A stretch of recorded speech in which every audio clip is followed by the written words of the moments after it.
Good evening from New York. I'm Chris Hayes. For the second time in a week, a community is in mourning after another mass shooting in America. There's a makeshift memorial now that stands near the supermarket in Boulder, Colorado, where a gunman massacred 10 people. The suspect, 21-year-old Ahmed Alissa, has been charged with 10 counts of first-degree murder. He was taken into custody after being shot by police and is in stable condition.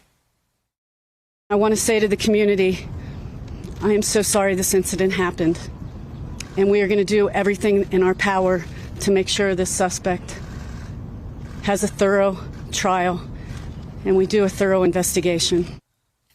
These are the 10 victims. They range in age from 20 to 65, each one with their own story, their own unique lives.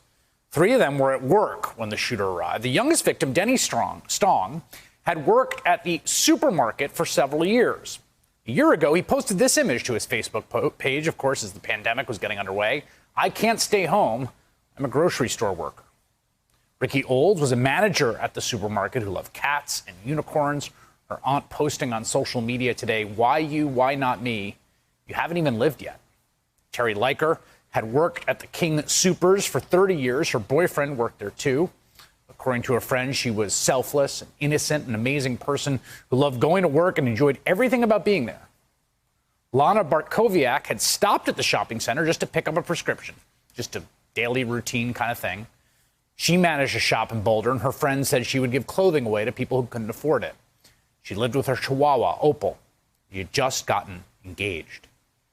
Eric Talley, you may have heard about. He was the Boulder police officer who was the first, we understand, on the scene.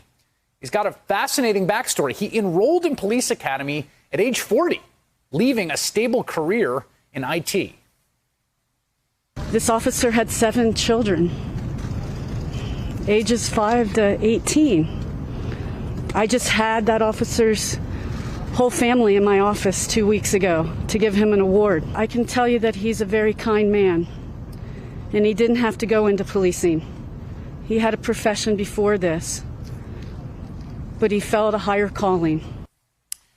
Right now, across the country, as millions of people get vaccinated against the virus, it's impossible not to feel like we are beginning to return to some semblance of normal, some post-pandemic life.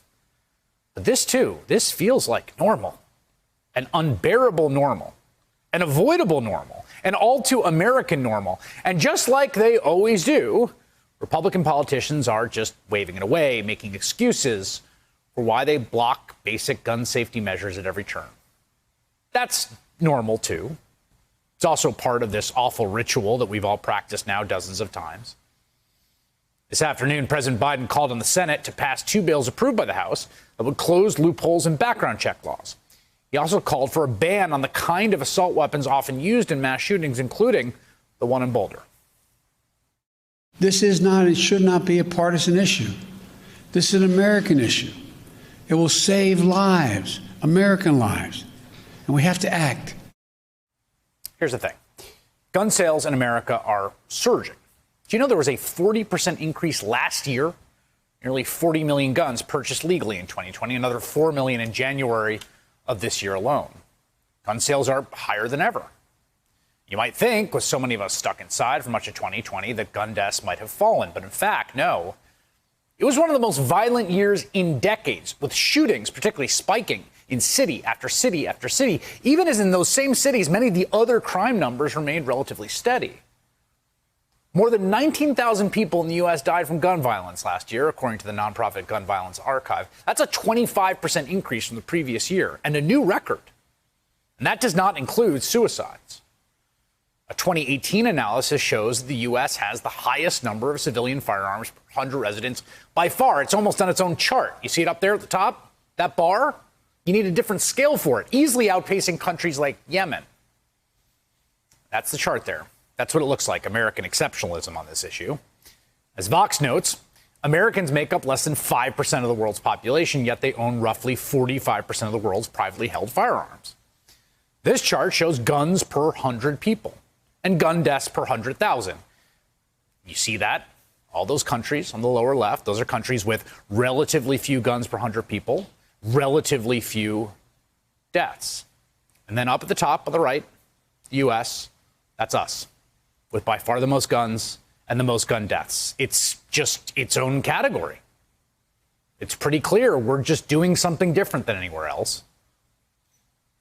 The site of America's latest mass shooting, Boulder, Colorado, is a pretty liberal city, college town. It's a great place if you've ever been.